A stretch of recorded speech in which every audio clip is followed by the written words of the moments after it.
Las recomendaciones actuales para el paciente que sale de la cirugía de cáncer e ingresa a ese programa tan calvario para él que es quimio y radioterapia. ¿Requiere o no requiere profilaxis durante ese tiempo? La pregunta es muy interesante. Lo que se sabe es lo siguiente, que cuando el paciente sale de esto e ingresa a quimioterapia, sobre todo y radioterapia, el riesgo de sangrado aumenta significativamente. Pero le voy a dar un número. El paciente que acaba de salir de cirugía mayor por cáncer abdominal o pélvico, eso se vio en un estudio por pélvico, que entra a combinación quimioterapia y radioterapia, de los números que le había mencionado de incidencia, multiplícalo por 100. Esa es la incidencia que vemos en este grupo de pacientes. Hemos encontrado maneras de hacer a estos pacientes sobrevivir más, siendo mucho más agresivos con ellos. Como he dicho hace mucho tiempo, hemos creado un monstruo y ahora tenemos que cuidar al monstruo. ¿Okay? Y no podemos decir, mire, ¿sabe qué? Si usted creó a Frankenstein, usted se carga la cara de Frankenstein. No, tenemos que trabajar en conjunto todos.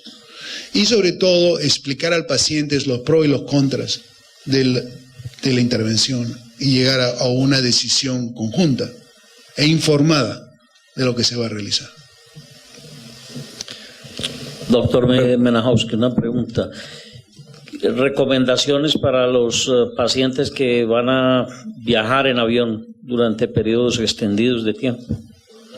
Pero usted, doctor, viaja en primera clase, siempre no tiene problema. Nunca. Sí. Esto es para clase económica. Las horas han cambiado en las guías de 5 a 8 horas ahora. No, esto no se aplica a cualquier viaje. Porque viajar en avión a más de 20.000 pies de altura significa deshidratación, significa cambios reovasculares que van a predisponerlo a usted a un estado de trombofilia temporal. Si el paciente tiene, en ese momento se ha visto, si tiene por lo menos un factor de riesgo mayor que va a realizar este viaje, este tipo de viaje, de por lo menos 8 horas, por encima de 20.000 pies de altura, y no se va a mover, va a estar en clase económica al final, al lado del baño. ¿Okay? Este paciente se sugiere la administración de profilaxis farmacológica. Levantarse a caminar, tomar bastante agua, evitar café y alcohol probablemente sean medidas mucho más importantes que la que había mencionado anteriormente. La incidencia es muy baja. Muchas gracias, doctor. Doctor Felipe Gómez. Bueno, una recomendación, una pregunta para ciertos pacientes usualmente muy autóctonos de este país. Usualmente se tratan de damas que viven en el exterior, usualmente en Europa o en los Estados Unidos. Se hacen un viaje para embellecerse. En ese embellecimiento pasan por cirugías extensas, cirugía plástica. Ellas se arreglan la cara, se arreglan los senos y todo lo que se puede arreglar, hasta 6, 8 horas, un trauma quirúrgico. A pesar de que son mujeres, entre comillas, jóvenes, están rodeando los 40, los 50 años, estas señoras se bajan en Madrid o se bajan en Europa y hemos tenido casos de muerte. Sí. Entonces, no hay en este momento una clara recomendación en profilaxis en eventos de cirugía plástica. Lo que hacen los cirujanos en este país son cosas absolutamente salidas de cualquier contexto. Pero entonces, ¿cuál sería la recomendación para estas damiselas? Sí, bueno, en ese sentido yo pienso que el denominador común se encuentra ahí, pero lo que esa es la antítesis de Frankenstein. Totalmente opuesto a Frankenstein. Estás creando algo bello, pero que tiene realmente la misma repercusión. lo que hemos visto. ¿Cómo solucionar este problema? Realmente es muy difícil. Yo recomiendo a estos pacientes recibir profilaxis. Sí, el sangrado, pero muy baja incidencia de sangrado. El sangrado después de este tipo de cirugía puede ser devastador y puede arruinarte toda la cirugía. Tienes que tener en consideración también. Pero, nuevamente, la decisión informada es lo más importante. Acabo de terminar otra conversación con otra paciente que se sometió a otro tipo de cirugía, Felipe. Esta paciente tiene síndrome antifosfolipídico, hizo un accidente cerebrovascular después de una cirugía no tan extensa como esa.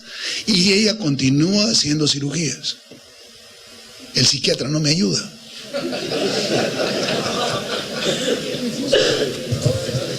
¿Quién está? Doctor, perdón, vamos a recibir solo una pregunta más. El tema está interesantísimo y daría pues para mucho más tiempo, pero tenemos un retraso en la programación muy importante. Es una cosa cortica. Usted, de todo lo que ha mencionado, ¿no tiene algún estudio o algún dato en particular acerca de los territorios venosos que son víctimas de la trombosis? En particular, si los territorios gemelares, o si es más del eje femoropopliteo, ¿de qué punto en particular? Eso dependiendo de los objetivos de los estudios. En la mayoría de los estudios que había mencionado, sobre todo los ortopédicos, que llegaron a la conclusión de las guías, son estudios venográficos. Más o menos está distribuido entre 60-70% por debajo de la rodilla y entre un 30-40% por encima de la rodilla de las trombosis venosas profundas detectadas en los estudios con objetivos venográficos. Una más para Ignacio, esa fue corta. Sí. Perfecto. Nacho. Es que hablando con muchos cirujanos vasculares me comentan y a veces me envían pacientes porque después de una cirugía de varices hacen enfermedad tromboembólica venosa. Sí. Y hay una cosa que hemos visto muy frecuente, es que algunas de estas pacientes, por no decir muchas, están ingiriendo anticonceptivos orales. Sí, el problema con ese tipo de cirugía hemos visto y se ha venido en debate por un buen tiempo. ¿Qué hacer con ese cuernito que está saliendo entre la safena y en el callado de la safena? ¿Qué hacer con el cuernito ese? ¿Lo seguimos, lo tratamos, agresivo, no agresivo? Un nuevo estudio ha salido de que con esos pacientes probablemente debemos ser lo más agresivos posible, de que existe una incidencia más alta de lo que habíamos predicho anteriormente de complicaciones tromboembólicas, sobre todo embolia pulmonar. Que la gran mayoría no son sintomáticos, sí, pero no sabemos la consecuencia a largo plazo de esto. ¿Qué hace o cuando? Mira, el problema de los anticonceptivos es un problema que se ha venido discutiendo hace mucho tiempo. Yo tengo muchas pacientes con trombofilias que están tomando anticonceptivos porque lo requieren, porque si no me empiezan a sangrar. En cada periodo me sangran hasta morirse si no fuera así. Mientras el paciente esté bien monitorizado y anticoagulado adecuadamente, probablemente podemos de alguna manera antagonizar ese factor de riesgo. Y si está tomando anticonceptivos, ¿cuánto tiempo? Y la van a operar. ¿Cuánto tiempo pararlos? Va a depender del marido. ¿Le podemos hacer el método nudista al marido o no? Pero lo que se recomienda es por lo menos con un mes de anticipación. Mínimo. Yo recomiendo un poco más a mis pacientes. Muchas gracias. Gracias. Doctor Melajowski.